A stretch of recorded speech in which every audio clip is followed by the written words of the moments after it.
цель проста. Я считаю, что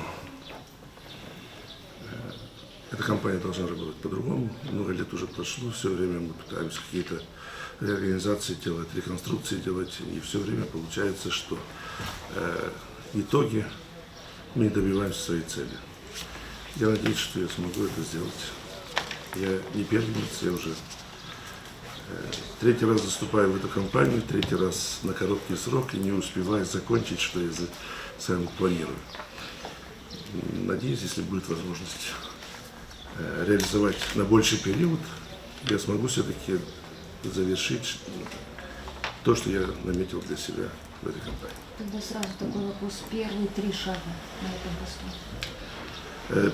Первые 3 шага компания должна посмотреть финансовое свое положение для того, чтобы определить, что она может делать за те финансы, которые она имеет.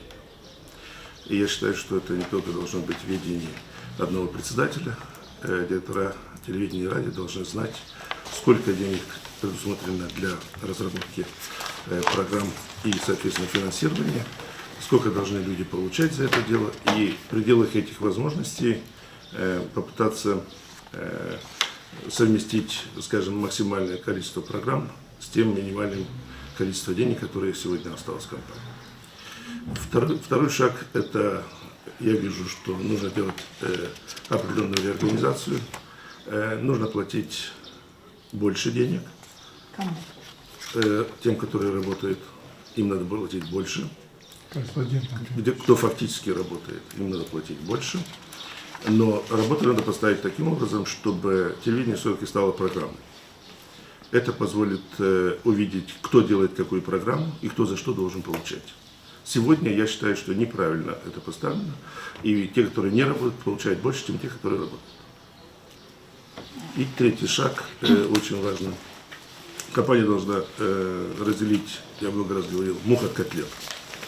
Значит, должно быть четко понятно, из какой структуры она сделана, какая структура, какие полномочия имеет, и все эти полномочия должны реализовываться в пределах тех договоренностей, которые есть в законе. Я сегодня, например, вижу это как большой кучка, куда кидается все, и одновременно нет определенности из этой кучки, кому, сколько, где и как, и кто за что должен отвечать. Я, например, не вижу. Вот я в прошлом году проработал председателем, я не успел даже разделить это все по частям, потому что годами в этой компании все складывалось в одну кучку, чтобы было незаметно, как все утекает.